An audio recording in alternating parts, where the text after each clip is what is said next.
Hello everyone, today we're going to install CCleaner on Windows 10.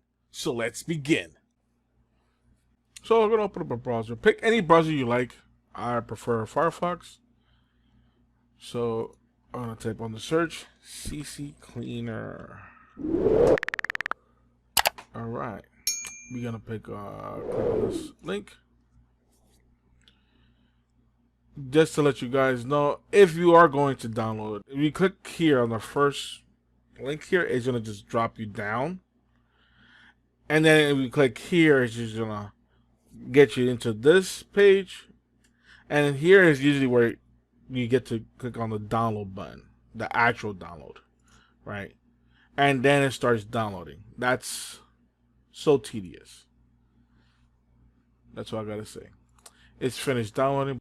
So what I'm going to do is I'm going to click on the download button, and then I'm going to click on the CCleaner setup. I'm going to just close Firefox. I don't need it anymore. And this will take a few seconds. So I'm going to click on customize so you guys can see. So you can uncheck whatever options you don't want. I'm going to just leave everything by default. I'm going to click on more.